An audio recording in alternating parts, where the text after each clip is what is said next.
Allora, Sabatino, Sì, vai, vai. innanzitutto spiegaci come si lavora, come si vive nella tua cucina. C'è molta esperienza, no? Vabbè, che ti devo dire? La mia cucina si lavora come tutte le cucine, come vuoi così, scusa. Sappiamo che sei molto severo con i tuoi dipendenti. Severo a me. Forse sono loro che sono degli incompetenti. Anzi, io sono troppo buono per portarlo a lavorare con me in cucina. E poi mi fanno disperare. Veramente stai dicendo? Come no, facendo cazzo. Sì. Cioè, veramente? Sì, qualche volta, a volte ci vorrebbero le botte sul papà.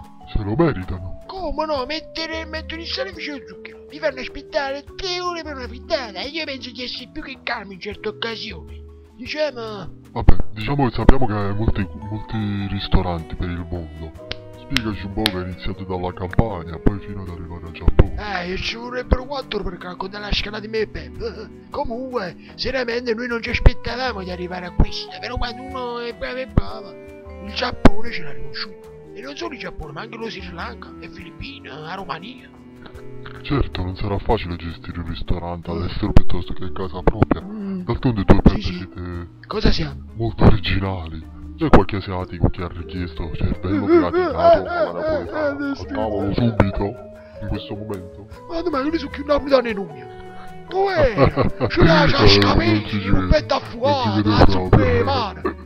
No, i giapponesi sono molto simpatici e strani. Pensa che all'inizio, quando venivano nei nostri locali, volevano togliersi le scarpe e io gli dicevo non c'è bisogno di inquinare i ristoranti, perché comunque, diciamo, un po' di pure.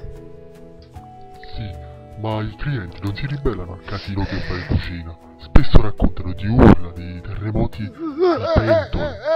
Non credi di danneggiare anche l'ambiente in sala, i clienti? Ma quando va? Io faccio solo il mio dovere. Io sono lo chef e lo chef deve essere autoritario. Io sono autoritario. Ogni nazione è giustificata e francamente mi fotto i clienti. Quindi non credete alle favole della nonna, questo vi dico. Cercate di essere un poco... Almeno c'hanno un contratto regolare, questi qua, questi poveretti. Guarda Plinio, io gli do un periodo di prova ai miei ragazzi, poi si vedrà. Casomai, se qualcuno supererà gli esami emotivi o non... Sì, e qualcuno rimane indietro. Vediamo, volevo vedere qualche cosa, giusto perché da quello che ci raccontano... Mamma mia, cazzo! Vediamo.